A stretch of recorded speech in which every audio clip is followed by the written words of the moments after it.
नमस्कार dear friends and students, welcome to my channel DA Science. This is Dulal Hussain once again. तो ছাত্ৰ ছাত্ৰীসকল আজি আমি শিকিম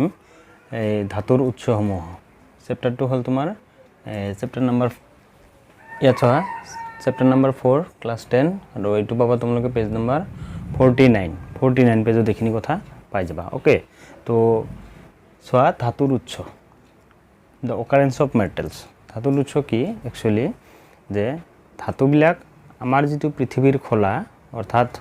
আমাৰ পৃথিৱীৰ যেটো আৰ্থ ক্ৰাষ্ট যাক কোৱা হয়, এই পৃথিৱীৰ খোলাটোৱে হ'ল ধাতুৰ মেইন উৎস। আৰু এই খোলাটোত ধাতুবিলাকক আমি ম্যাক্সিমাম ধাতুক যৌগ অৱস্থাত পাওঁ আৰু খুব কম সংখ্যক ধাতুক আমি কি মৌল হিচাপে পাওঁ, অৰ্থাৎ মুক্ত যাক কোৱা হয় মুক্ত হিচাপে পোৱা যায়। ইয়াৰে কথাটো লাগিব যে ধাতু সে সাপোজ সোডিয়াম, এইবিলাক ধাতু আমি জানো সোডিয়াম, মেগনেসিয়াম, তাৰপিছত জিংক, এলুমিনিয়াম। ওকে, এই সোডিয়াম ধাতুক আমি কি পাওঁ সাগৰৰ পানীত সোডিয়াম ক্লোৰাইড হিচাপে পাওঁ। মেগনেসিয়াম ইয়াক পাওঁ মেগনেসিয়াম কাৰ্বনেট MgCO3, জিংক ইয়াক পাওঁ ZnS, এলুমিনিয়াম ইয়াক পাওঁ Al2O3 2H2O। চোৱা ম্যাক্সিমাম ধাতু আমি কি কৈছো যৌগ অৱস্থাত পাওঁ। চোৱা এইটো সাগৰৰ পানীত পাওঁ সোডিয়াম ক্লোৰাইড হিচাপে, মেগনেসিয়াম কাৰ্বনেট এইটো আমি বায়ুমণ্ডলতে পাওঁ, তাৰপিছত জিংক সালফেট ZnS এইটো আমি সালফাৰ হিচাপে পাওঁ, আৰু এলুমিনিয়ামটো কি আছে বক্সাইড আকাৰত অৰ্থাৎ এলুমিনিয়ামৰ অক্সাইড হিচাপে পোৱা যায়। তো এইখিনি কথাৰ পৰা তোমালোকে জানিব পাৰিলা যে ধাতুবিলাক আমাৰ প্ৰকৃতিত বিভিন্ন স্থানত পাওঁ আৰু এই ধাতুবিলাক থকাৰ অৱস্থাটো কি ইহঁতে ম্যাক্সিমাম ক্ষেত্ৰতে কিবা বেছিভাগ ক্ষেত্ৰতে যৌগ গঠন কৰি থাকে। ক্লিয়াৰ? আৰু ইয়াৰে কিছুমান কি আছে মৌল হিচাপে পাওঁ, সেই মৌল হিচাপে কোনবিলাক পাওঁ এটা কথা মনত ৰাখিবা, যিবিলাক ধাতু একেবাৰে কম সক্ৰিয় অৰ্থাৎ অক্সিজেনে হওক বা সালফাৰে হওক বা আদাৰ্স কোনো মৌলকৰ লগত যদি যিবিলাকে সহজে বিক্ৰিয়া কৰিব নোখোজে সেইবিলাকক কোৱা হয় কি তোমাৰ একেবাৰে কম সক্ৰিয়। তো কম সক্ৰিয় কোনবিলাক আছে যদি সক্ৰিয়তা শ্ৰেণীটো তোমালোকে চোৱা, ইয়াত চোৱা তলফালে থকা ধাতুবিলাক সাপোজ কপাৰ, তাৰপিছত সিলভাৰ, প্লেটিনাম, গোল্ড, এইবিলাক যে কপাৰ, সিলভাৰ আৰু প্লেটিনাম আৰু গোল্ড এই ধাতুকেইটাক আমি কি পাওঁ প্ৰকৃতিত মুক্ত অৱস্থাত পাওঁ। মনত ৰাখিবা এইটো কেনেকৈ পাওঁ প্ৰকৃতিত মুক্ত অৱস্থাত পাওঁ। এইটো তোমালোকৰ 2017 অৰ্থাৎ 2017ত ফাইনেলত এটা কোৱেশ্চন আহিছিল যে প্ৰকৃতিত মুক্ত অৱস্থাত পোৱা দুটা ধাতুৰ নাম লিখা। কি লিখিবা কপাৰ নাইবা প্লেটিনাম নাইবা সিলভাৰ নাইবা গোল্ড, ইয়াৰে যিকোনো এটা লিখিলেই হ'ব। ক্লিয়াৰ? তো প্ৰথম কথা এইখিনিয়ে। এইবাৰ আমাৰ লাগিব এই ধাতুবিলাক যে যৌগ অৱস্থাত পাওঁ এই যৌগবিলাকৰ নাম কি, অৰ্থাৎ মেইনলি লাগিব ইয়াত খনিজ পদাৰ্থ বা যাক আমি মণিক বুলি কওঁ, ইংলিছত কয় মিনাৰেলছ। ওকে, চোৱা এবাৰ খনিজ পদাৰ্থ কি যে পৃথিৱীত মৌল বা যৌগ অৱস্থাত আমি ভূতকত পোৱা পদাৰ্থবিলাকক কি কোৱা হয় খনিজ পদাৰ্থ বা মণিক বুলি কোৱা হয়। কৈছে কি মৌল বা যৌগ অৱস্থাত যে আমি পৃথিৱীৰ ভূতকত পাওঁ যাক আৰ্থ ক্ৰাষ্ট বুলি কোৱা হয়। সাপোজ সোডিয়ামক সোডিয়াম ক্লোৰাইড হিচাপে পাওঁ, মেগনেসিয়ামক মেগনেসিয়াম কাৰ্বনেট হিচাপে পাওঁ, তাৰপিছত এলুমিনিয়ামক Al2O3 2H2O, আইৰণক পাওঁ Fe2O3। এই গোটেইকেইটাক কি কোৱা হয় একোটা খনিজ পদাৰ্থ বা মণিক বুলি কোৱা হয়। বুজি পাইছা যে আমি প্ৰকৃতিত যিমানবিলাক যৌগ পাওঁ সেই যৌগবিলাকক কি কোৱা হয় মণিক বা খনিজ পদাৰ্থ বুলি কোৱা হয়। ইয়াৰ পিছত লাগিব তোমাৰ আকৰ বা আকৰিক, এইটো খুব ইম্পৰ্টেণ্ট যাক ইংলিছত অৰ বুলি কোৱা হয়। যে আকৰ বা আকৰিক কি, আকৰ বা আকৰিকটো ইয়াৰ পৰাই আহে এই যে যিমানবিলাক আমি কি পালোঁ মণিক বা খনিজ পদাৰ্থ ইয়াৰে যোনবিলাকৰ পৰা আমি অতি সহজে পইণ্টটো মনত ৰাখিবা যে অতি সহজে আৰু কম খৰচত অৰ্থাৎ লাভজনক ভাৱে ধাতুটোক পাওঁ। চোৱা মই কি কথা কৈছোঁ যে যিবিলাক খনিজ পদাৰ্থ বা মণিকৰ পৰা অৰ্থাৎ সাপোজ এইটো এটা এলুমিনিয়ামৰ মণিক বা খনিজ পদাৰ্থ, এই মণিকটোৰ পৰা যদি আমি খুব সহজে অৰ্থাৎ কম খৰচত আমি এই ধাতুটো পাব পাৰোঁ আৰু প্ৰক্ৰিয়াটোত আমাৰ কি হ'ব লাগিব লাভ হ'ব লাগিব কথা বুজি পাইছা না তেনেহলে সেই মণিকটোক বা সেই খনিজ পদাৰ্থটোক সেই ধাতুটোৰ এটো কাৰ আছিল এলুমিনিয়ামৰ কি কোৱা হ'ব আকৰ বুলি কোৱা হ'ব কথা বুজি পাইছা না হেতু হ'ব কি এলুমিনিয়ামৰ আকৰ ঠিক তেনেকুৱা আৰু বহুত আছে যেনেকুৱা জিংকৰ আকৰ হল Z10S এটো কোৱা হয় জিংক ব্লেন্ড যা কোৱা হয় জিংক ব্লেন্ড আৰু এটো কোৱা হয় লিড ইয়াৰ যেটো আকৰ এটো হল এটো ইয়াক কোৱা হয় গেলেনা এই কথাবিলাক অলপ মনত ৰাখিব লাগিব অৰ্থাৎ আমি ইয়াত কি শিকিলো যে আকৰ বা আকৰিক কি হেতু কি লিখিবা যে ধাতুৰ পৰিমাণ অধিক থকা মণিক বা তোমাৰ খনিজ পদাৰ্থৰ পৰা ধাতুটোক লাভজনকভাৱে আহৰণ কৰিব পাৰিলে তেনেহলে সেই খনিজ পদাৰ্থ বা মণিকটোক সেই ধাতুটোৰ আকৰ বুলি কোৱা হয় ওকে নিশ্চয় বুজি পাইছা তো ইয়াৰ এক্সাম্পল কি হ'ব ইয়াৰ এক্সাম্পল হ'ব Z10S এটো এটা জিংকৰ আকৰ এলুমিনিয়ামটো হ'ব Al2O3 2H2 ইয়াৰ এটা নাম আছে ইয়াক কোৱা হয় বক্সাইট মনত ৰাখিবা এটো হল বক্সাইট তাৰপিছত আইৰন যেটো এটো হল Fe2O3 ইয়াৰ নাম হল হেমেটাইট মনত ৰাখিবা ইয়াৰ নাম কি ইয়াৰ নাম হল হেমেটাইট আৰু আমাৰ পৃথিৱীত যিমান আইৰনৰ ভাণ্ডাৰ আছে তাৰে 25% আমাৰ ভাৰতবৰ্ষই কি কৰে সাপ্লাই দিয়ে আমাৰ তাৰমানে আমাৰ ভাৰতবৰ্ষত লৌৰ ভাণ্ডাৰ ইমান আছে অল ওভাৰ পৃথিৱীত যিমান আছে তাৰে 25% কভাৰ কৰে এই হেমেটাইটৰ দ্বাৰা বুজি পাইছা ঠিক তেনেকুৱা আৰু আছে এইবিলাকক কি কোৱা হয় ইয়াৰ আকৰ বুলি কোৱা হয় যেনেকুৱা লিডৰ এটা কৈছিলো PBS এইবিলাক কি হয় আকৰ তাৰপিছত জিংকৰ আৰু আছে Z10CO3 এক কোৱা হয় জিংক কাৰ্বনেট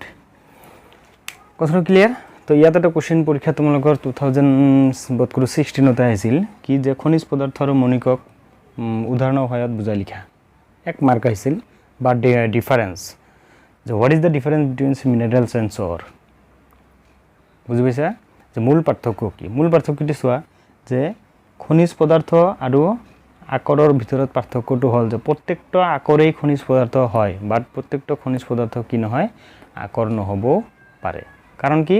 যে প্ৰত্যেকটাৰ পৰাই যেতিয়া আমি সহজে আৰু কম খৰচত লাভজনকভাৱে ধাতু পাব নোৱাৰো যিবিলাক পাব পাৰো সেইবিলাকক কি কোৱা হয় আকৰ বুলি কোৱা হয় এক্সাম্পল ইয়াৰ এটা দি দিলে হল ক্লিয়াৰ এইবাৰ আহা বেলেগ এটা পাঠ এইবাৰ আমি শিকিম খনিজ মল কি কোৱা হয় যে খনিজ মল ইয়াক ইংলিছত গেংগি বুলি কোৱা হয় খনিজ মল কি ইয়াৰ ডেফিনেশন যদি লাগে কি লিখিবা যে খনিৰ পৰা আহৰণ কৰা সময়ত খনিজ পদাৰ্থবিলাকৰ লগত কিছুমান অশুদ্ধি পদাৰ্থ লাগি থাকে যেনেকুৱা মাটি বালি এইবিলাক মিহলি হৈ থাকে এই মিহলি হৈ থকা অপদ্ৰব্যবিলাকক কি কোৱা হয় খনিজ মল বা গেংগি বুলি কোৱা হয় অৱশ্যে তোমালোকে ইয়াত ডেফিনেশন বিলাক শুনি লোৱা কাৰণ এইটো ভিডিওৰ তলত তোমালোকে মই দিয়া পিডিএফৰ এটা লিংক দি দিম তাত ক্লিক কৰিলে ইয়াৰ গোটেইবিলাক ডেফিনেশন ধুনীয়াকৈ পাই যাবা ইতিমধ্যে তোমালোকে যদি এই চেপ্টাৰৰে আগৰ আৰু তিনটা ভিডিও মই দিছো তিনটা ভিডিও চাইছা নিশ্চয় প্ৰত্যেকটো ভিডিওৰে পিডিএফ তাত প্ৰভাইড কৰা আছে ক্লিয়াৰ তো ইয়াৰ পৰা ডেফিনেশন কি লাগিব ফাৰ্স্ট হল খনিজ পদাৰ্থ বা মণিক কি সেকেন্ড আমি শিকিলো আকৰ বা আকৰিক যাক কোৱা হয় তাৰ ডেফিনেশন উইথ এক্সাম্পল আৰু থাৰ্ডত আমি কি শিকিলো খনিজ মল বা গেংগি যাক কোৱা হয় এবাৰ এটা সৰু ডেফিনেশন চাম হেতু চোৱা হেতু হল ধাতুবিদ্যা যাক মেটালাৰ্জি বুলি কোৱা হয় ধাতুবিদ্যা কি আকৰ বিলাকৰ পৰা যেতিয়া ধাতু নিষ্কাশন কৰা হয় আকৰ কি আছিল সে সাপোজ Z10S ইয়াৰ পৰা যেতিয়া ধাতু নিষ্কাশন কৰা হয় তাৰমানে ধাতু আকৰটোৰ পৰা আমি ধাতুটো পাম ইয়াৰ পৰা আকৌ শোধন মনত ৰাখিবা টামটো শোধন কৰা প্ৰক্ৰিয়াটো কি কৰে শোধন যত কৰা হয় গোটেইখিনি কি কোৱা হয় ধাতুবিদ্যা বুলি কোৱা হয় আকৌ কৈ দিছো যে আকৰৰ পৰা ধাতু নিষ্কাশন আৰু তাৰ পিছত শোধন কৰাকে ধাতুবিদ্যা বুলি কোৱা হয় অৰ্থাৎ এক কথাত কম ধাতুবিদ্যা কাক কয় যে এন্টায়াৰ হোল প্ৰসেসটো যত আমি ধাতুৰ বিষয়ে অধ্যয়ন কৰো ধাতুবিলাক কেনেকৈ সেপাৰেশন কৰা হয় পিউৰিফিকেশন কৰা হয় ৰিফাইনিং কৰা হয় গোটেইখিনি কথা সামৰি কি কোৱা তাক কি সামৰিলে তাক কি কোৱা হয় ধাতুবিদ্যা বা মেটালাৰ্জি বুলি কোৱা হয় জাস্ট ডেফিনেশনটো চাই লবা ইয়াত এবাৰ আহা ইয়াৰ পিছত এবাৰ চোৱা এবাৰ আমি শিকিম ধাতুৰ আহৰণ যাক কোৱা হয় এক্সট্ৰাকশন অফ মেটেলস এক্সট্ৰাকশ্যন অফ মেটেলছ আমি পঢ়িবলৈ যোৱাৰ আগতে আমি এটা বস্তু শিকি ল'ব লাগিব যে আমাৰ যিটো ধাতুৰ সক্ৰিয়তা শ্ৰেণী আছিল সেই সক্ৰিয়তা শ্ৰেণীত ধাতুবিলাকৰ স্থানৰ ওপৰত ভিত্তি কৰি দ্যাট ইজ সক্ৰিয়তাৰ ওপৰত ভিত্তি কৰি এক্সট্ৰাকশ্যন কৰা প্ৰচেছবিলাক কি হয় বেলেগ বেলেগ হয় প্ৰথমে চোৱা ইয়া মই লিখিছোঁ ধাতুৰ সক্ৰিয়তা শ্ৰেণীৰ তিনিটা ভাগত ভাগ কৰা হয় তাৰে ওপৰত যিটো লিখিছোঁ এইটো হ'ল অতি সক্ৰিয় ধাতু মাজৰ কেইটা হ'ল মজলীয়া আৰু শেষৰ কেইটা হ'ল কম সক্ৰিয় ধাতু এইটো হৈছে কি অতি এইটো তোমালোকে আগতে পাইছো অতি সক্ৰিয় এইটো হ'ল মজলীয়া আৰু এইটো হ'ল কম চোৱা তিনিটা ভাগত ভাগ কৰা হৈছে যে অতি সক্ৰিয় ধাতু মজলীয়া সক্ৰিয় ধাতু আৰু কম সক্ৰিয় ধাতু ইয়াৰে অতি সক্ৰিয় যিবিলাক ধাতু সেই ধাতুবিলাকক যেতিয়া আমি আহৰণ কৰাৰ কাৰণে তো এইটো কাৰণে যি পদ্ধতি ব্যৱহাৰ কৰা হয় সেইটো কোৱা হয় বিদ্যুৎ বিশ্লেষণ পদ্ধতি ওকে এবাৰ চোৱা মজলীয়া সক্ৰিয় যিবিলাক এইবিলাকক কি কৰা হয় বিজাৰণ পদ্ধতিৰ দ্বাৰা ইহঁতক তাৰ আকৰবিলাকৰ পৰা বা অক্সাইডবিলাকক প্ৰথমে অক্সাইডলৈ ৰূপান্তৰিত কৰা হয় তাৰপিছত সেইবিলাকক বিজাৰণ প্ৰক্ৰিয়াৰ দ্বাৰা পৃথক কৰা হয় তো শৰ্টকাট এইটো মনত ৰাখিবা বিজাৰণ প্ৰক্ৰিয়া ঘটোৱা হয় আৰু কম সক্ৰিয় এইবিলাকতো জানাই কম সক্ৰিয়বিলাক আমি কি পাওঁ মুক্ত অৱস্থাতে পাওঁ এইবিলাকৰ কথাটো আহিব তথাপিও ইয়াৰ অক্সাইড যদি কিছুমানৰ পাওঁ সেই অক্সাইডবিলাক বিজাৰণ পদ্ধতিৰ দ্বাৰা কি কৰোঁ আমি ছেপাৰেট কৰিব পাৰোঁ তো এতিয়া আমি শিকিম যে কম সক্ৰিয় ধাতুবিলাক কিদৰে নিষ্কাশন কৰা হয় কম সক্ৰিয় ধাতু আৰু আছে মাৰ্কাৰী এইটো হয় আৰু কপাৰটোক আমি কম সক্ৰিয়ৰ ভিতৰতে ধৰোঁ কিছু ক্ষেত্ৰত ওকে ইয়াৰ পৰা এইখিনি কথা মনত ৰাখিবা যে সক্ৰিয়তা শ্ৰেণীত ধাতুবিলাকক তিনিটা ভাগত সক্ৰিয়তাৰ ওপৰত ভিত্তি কৰি ধাতুবিলাকক তিনিটা ভাগত ভাগ কৰা হৈছে এটা হ'ল অতি সক্ৰিয় আনটো মজলীয়া সক্ৰিয় আনটো হ'ল কম সক্ৰিয় অতি সক্ৰিয়ৰ কাৰণে এটা প্ৰচেছ মজলীয়াৰ কাৰণে বেলেগ আৰু কম সক্ৰিয়ৰ কাৰণে প্ৰচেছটো বেলেগ ব্যৱহাৰ কৰা হয় তো এইবাৰ আমি প্ৰথমতে শিকিম যে কম সক্ৰিয় ধাতুবিলাক কিদৰে নিষ্কাশন কৰা হয় এইবাৰ আমি শিকিম যে কম সক্ৰিয় ধাতুৰবিলাক কিদৰে নিষ্কাশন কৰা হয় মনত আগত অলপ শুনি লোৱা যে কম সক্ৰিয় ধাতুৰ যিবিলাক আকৰ আছে সেই আকৰবিলাক প্ৰথমতে তাৰ অক্সাইডলৈ ৰূপান্তৰিত কৰা হয় তাৰপিছত সেই অক্সাইডবিলাকক উত্তপ্ত কৰি আমি ধাতুলৈ বিজাৰণ কৰিব পাৰোঁ ফৰ এক্সাম্পল দুটা এক্সাম্পল যদি চাওঁ তো ইয়াত এটা লৈছোঁ মই Hg মাৰ্কাৰী আৰু এটা লৈছোঁ মই কপাৰ Hg এটা কম সক্ৰিয় ধাতু ইয়াৰ যিটো আকৰ এইটো হ'ল HgS ইয়াৰ নাম হ'ল নামটো মনত ৰাখিবা ইয়াক কোৱা হয় চিনাবাৰ এইটো কি মাৰ্কাৰীৰ আকৰ তাৰপিছত কপাৰ ইয়াৰ যিটো আকৰ এইটো হ'ল Cu2S ইয়াক কোৱা হয় কপাৰ গ্লেন্স ইয়াক কোৱা হয় কপাৰ গ্লেন্স তো প্ৰথমে আমি এইটোৰ পৰা আমাৰ টাৰ্গেট কি যে নিম্ন সক্ৰিয় ধাতুৰ নিষ্কাশন তাৰমানে ধাতুৰ এটা আকৰ লৈছোঁ এইটো মাৰ্কাৰীৰ যিটো আকৰ এইটো হ'ল এইটো HgS ইয়াৰ নাম হ'ল চিনাবাৰ ইয়াৰ পৰা আমাৰ টাৰ্গেট কি আমাৰ মাৰ্কাৰী ছেপাৰেট কৰিব লাগিব চোৱা প্ৰথমতে আমি কি কৰিম এই HgS ইয়াক এইটো হ'ল সলিড প্লাছ অক্সিজেন অৰ্থাৎ বায়ুৰ উপস্থিতিত ইয়াক যদি আমি উত্তপ্ত কৰোঁ এইটো কি হয় অক্সাইডলৈ ৰূপান্তৰিত হয় HgO প্লাছ লগত উৎপন্ন হয় SO2 সালফাৰ ডাই অক্সাইড গেছ এইটো কি হয় সলিড চোৱা বুজি পাইছা যদি হিট কৰা হয় HgO তাৰপিছত SO2 এইবাৰ আকৌ এই HgO কি কৰা হয় HgO কাৰ্চিন তাপ যদি দিওঁ ইয়াৰ পৰা হয় Hg প্লাছ O2 তাৰমানে এইটো যদি সন্তুলন কৰি ইয়াত এটা 2 দিব লাগিব ইয়াত এটা 2 আহিব এইটো হ'ব লিকুইড এইটো হ'ব সলিড চোৱা তো এনেকৈ আমি পাব পাৰোঁ সিম্পল প্ৰচেছ প্ৰথমে মাৰ্কাৰীৰ আকৰ চিনাবাৰক উত্তপ্ত কৰিলে কি হয় চিনাবাৰৰ মাৰ্কাৰীৰ অক্সাইড উৎপন্ন হয় সেই অক্সাইডটোক যদি আকৌ হিট কৰোঁ তেতিয়া কি পাওঁ আমি মাৰ্কাৰী পাই যাওঁ অৰ্থাৎ নিম্ন সক্ৰিয় ধাতুৰ আকৰৰ পৰা ধাতুটো কি হ'ল গ'ল নিষ্কাশন হৈ গ'ল ঠিক একেদৰে কপাৰটোৰ পৰা আমি কৰিব পাৰোঁ তো নিশ্চয় বুজি পাইছা ইয়াৰ PDF নোট গোটেইখিনি PDF নোট তোমালোকে তলত পাই যাবা এইবাৰ চোৱা কপাৰটোৰ পৰা অৰ্থাৎ কপাৰ গ্লেন্সৰ পৰা কিদৰে কপাৰ পাব পাৰি তো এইবাৰ আমি শিকিম যে কপাৰৰ আকৰ হ'ল কপাৰ গ্লেন্স Cu2S এইটো কপাৰ গ্লেন্স এই কপাৰ গ্লেন্সৰ পৰা আমি এইটোৰ পৰা আমি কিদৰে কপাৰক ছেপাৰেট কৰিব পাৰোঁ সেম প্ৰচেছ Cu2S এইটো হ'ল সলিড প্লাছ O2 যেতিয়া আমি হিট কৰোঁ তাপ দিলে কি হ'ব এইটো Cu2O প্লাছ এইটো সলিডে হ'ব প্লাছ SO2 এইটো হ'ব গেছ চোৱা এটা অক্সাইড উৎপন্ন হৈছে কাৰ এইটো আছিল কি সালফাইডৰ পৰা ট্ৰান্সফাৰ হৈছে কি অক্সাইড এইবাৰ এই অক্সাইডটোক যদি আকৌ Cu2 সলিড প্লাছ ইয়াৰ লগত একলগ কৰি Cu2S সলিড যদি আকৌ কি কৰা হয় আমি হিট কৰো তেনেহলে কপাৰটো আমি সেপাৰেটকৈ পাওঁ কপাৰ সলিড প্লাছ কি বাকি আছিল সালফাৰ আৰু অক্সিজেন তো এইটো আকৌ হৈ যাব সালফাৰ ডাই অক্সাইড গেছ এটছ কপাৰ ঠিক আগৰটো নিচিনা সেম জাস্ট ইয়াত এটা বেলেগ আগৰটোত সেকেন্ড স্টেপটোত অকল অক্সাইডটো হিট কৰিছো ইয়াত কি কৰা হয় অতিৰিক্ত Cu2S অৰ্থাৎ কপাৰ গ্লেন্সৰ সহায়ত এক যদি লৈ হিট কৰো তেনেহলে কপাৰ আমি পাই যাওঁ আৰু তোমালোকে কিতাপত চাই লবা বিক্ৰিয়াবিলাক সন্তুলন কৰি ধুনীয়াকৈ দিয়া আছে মেইন কথাটো হলে এইখিনি পৰীক্ষাত কেতিয়াবা আসে নে বিক্ৰিয়াও আহিব পাৰে নাইবা গোটেই প্ৰচেছটো আহিব পাৰে যে নিম্ন সক্ৰিয় ধাতু মাৰ্কাৰীৰ আকৰ চিনাবাৰৰ পৰা কিদৰে মাৰ্কাৰী আমি পাব পাৰি জাস্ট দুটা লাইন লিখিবা তাৰ পিছত ৰিঅ্যাকশন দুটা লিখি দিলে হৈ যাব ঠিক তেনেকৈ কপাৰৰ আকৰ কপাৰ গ্লেন্সৰ পৰা কিদৰে আমি কপাৰ পাব পাৰি বুজি পাইছা এবাৰ আমি শিকিম ইয়াৰ পিছত সোয়া এবাৰ আমি শিকিম মজুলীয় সক্ৰিয় ধাতুবিলাকৰ নিষ্কাশন কিদৰে কৰা হয় মজুলীয় সক্ৰিয় ধাতু সাধাৰণতে জিংক আইৰন লিড এইবিলাকে হয় তো এটা কথা মনত ৰাখিবা মজুলীয় সক্ৰিয় ধাতুবিলাকৰ আকৰবিলাকক সাধাৰণতে দুই ধৰণে পাও এটা থাকে কি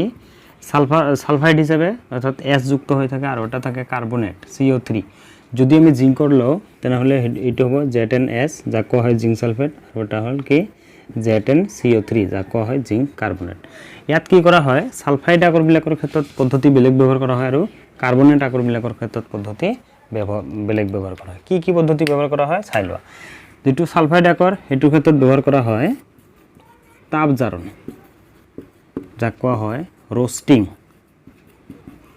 ৰোস্টিং পদ্ধতি তো ৰোস্টিং কি এটা আমি শিকিম আৰু ইয়াৰ কাৰণে যেটো ব্যৱহাৰ কৰা হয় হেতু কোৱা হয় দগ্ধীকৰণ পদ্ধতি যাক কোৱা হয় ক্যালচিনেশন মনত ৰাখিবা ইয়াক ক্যালচিনেশন পদ্ধতি বুলি কোৱা হয় এবাৰ আমি পদ্ধতি দুটা ডিটেইলছ শিকিম তো তাপ জাৰণ কি তাপ জাৰণটো হল অতিৰিক্ত বায়ুৰ পৰিবেশত যে Z10S ইয়াক যদি অতিৰিক্ত বায়ু অৰ্থাৎ অক্সিজেনৰ উপস্থিতিত আমি হিট কৰো তেনেহলে এই সালফাইড আকৰটো তাৰ অক্সাইড লৈ ৰূপান্তৰিত হয় Z10O প্লাস সালফার ডাই অক্সাইড এইটো হল গ্যাস এইটো হল সলিড এইটো হল সলিড সোয়া সালফাইড আছিল অক্সাইড পালো ইয়াত কি কৰা হয় যেটো বায়ু এইটো হল অতিৰিক্ত বায়ুৰ পৰিবেশত যদি উচ্চ তাপ প্ৰয়োগ কৰা হয় তেন ডেফিনেটলি অক্সাইড লৈ ৰূপান্তৰিত হয় ইয়াক আকৌ কি কৰা হয় সীমিত বা পৰিমিত কি কোৱা হয় পৰিমিত বায়ুৰ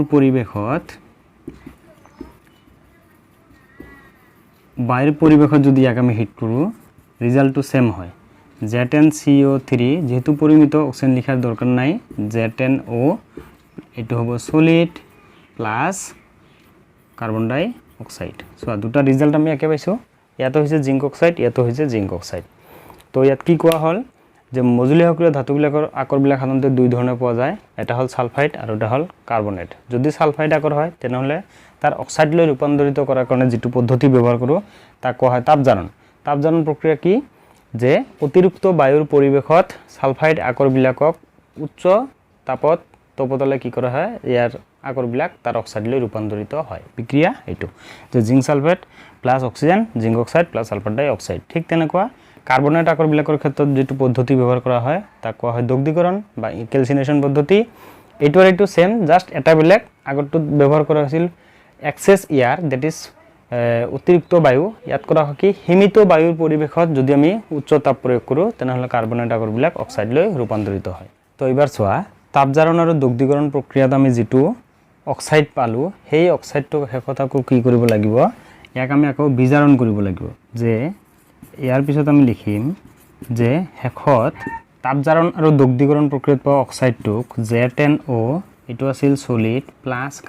কাৰ্বনৰ দ্বাৰা আমি কি কৰিম বিজাৰণ ঘটাম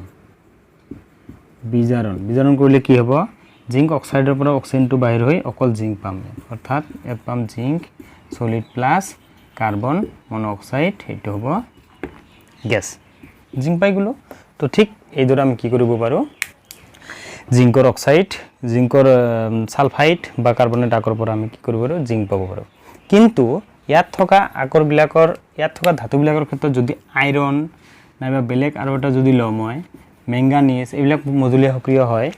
এইবিলাকৰ ক্ষেত্ৰত আকৌ যিটো বিজাৰক ব্যৱহাৰ কৰা হয় সেইটো কিন্তু কাৰ্বন নহয় মনত ৰাখিবা সেইবিলাকৰ ক্ষেত্ৰত আকৌ বেছি সক্ৰিয় এটা ধাতু এলুমিনিয়াম ব্যৱহাৰ কৰা হয় তাত আকৌ দুটা ৰিয়েকচন আছে এই ৰিয়েকচন দুটা লাগিব চাই লোৱা এই দুটা এবাৰ আমি শিকিম যদি সেই ধাতুটো মেংগানিজ হয় তেনেহ'লে মেংগানিজৰ অক্সাইড কি হ'ব MnO2 manganese oxide solid plus ইয়াক যেতিয়া বিজাৰণ ঘটাম তেতিয়া এলুমিনিয়াম ধাতু ব্যৱহাৰ কৰা হয় আৰু ঠিক তেনেকুৱা আইৰণৰ যিটো অক্সাইড Fe2O3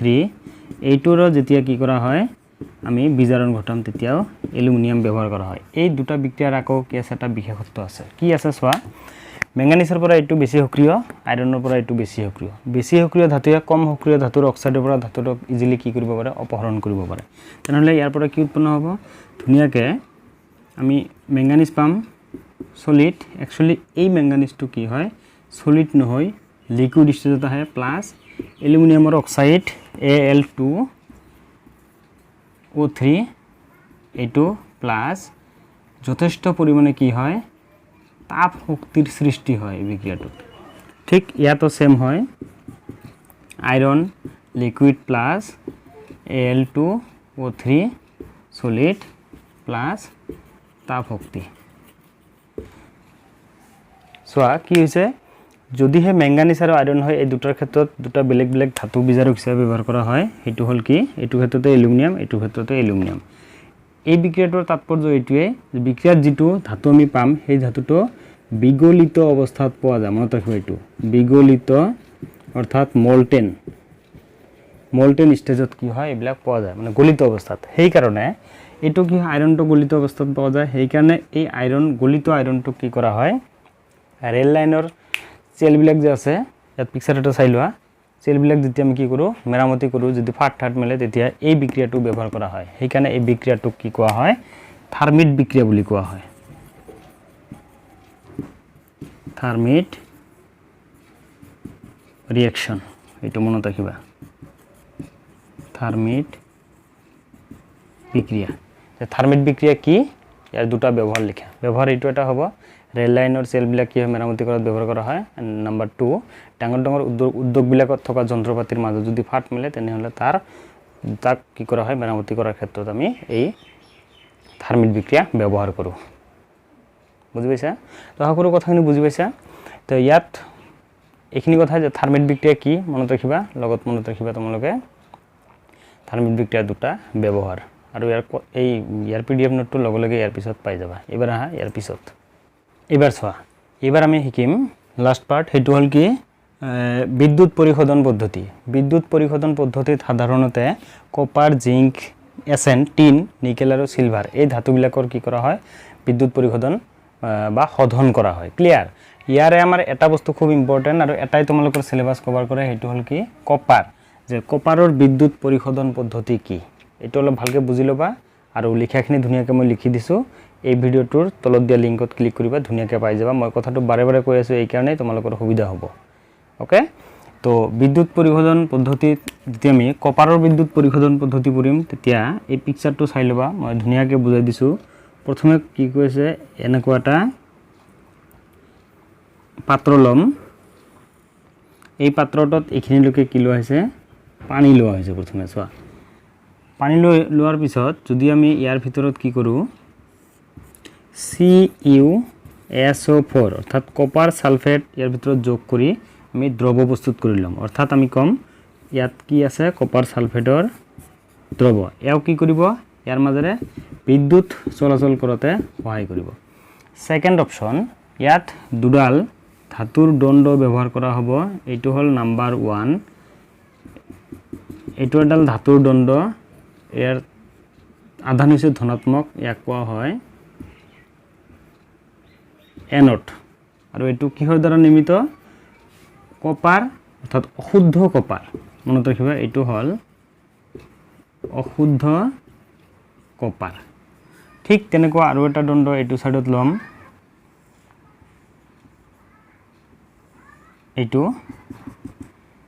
এইটো হ'ল মাইনাস ইয়াক কোৱা হয় কেথড আৰু এইটো কি বিশুদ্ধ